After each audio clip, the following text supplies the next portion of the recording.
Disons que comme je savais qu'on devait constituer un dossier sur notre parcours professionnel, j'étais retournée dans mes archives et puis j'avais dit il y a ça qui pourrait servir, il y a ça qui pourrait servir. Et je suis arrivée avec un petit dossier et je me suis dit on verra ce qui peut vraiment servir à la constitution de ce portfolio. Disons que c'était toutes des traces de mon travail en fait que j'avais à la maison, c'était des notes personnelles sur l'apprentissage de certaines choses puisque j'ai appris sur le tas. Donc c'était un peu des notes perso en fait que j'avais pas laissé au travail, que j'avais récupéré à la maison. Ce qui m'a permis de faire le dossier quand même.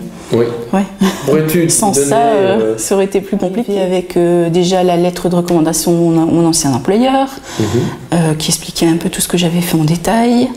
J'avais pris quelques notes lorsque j'ai appris à faire les statistiques.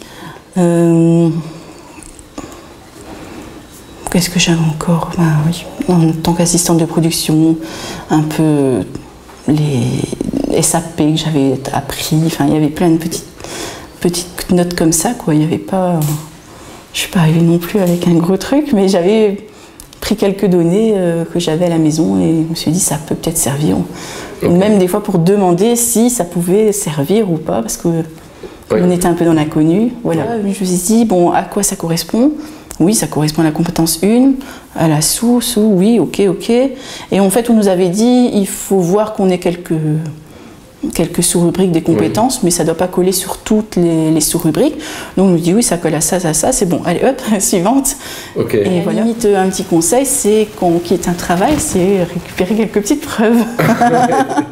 Qui sont pas toujours évidentes à retrouver parce que bon, moi dans mon cas restructuration, j'avais plus forcément envie d'avoir des contacts avec mon ancien employeur, avec certaines personnes où j'aurais dû aller demander des preuves, où c'était pas toujours évident, ou même parfois une entreprise qui fait faillite, ça doit pas être évident non plus de retrouver. Donc c'est que quand on quitte un emploi, c'est peut-être prendre quelques petites notes perso avec qui peuvent servir.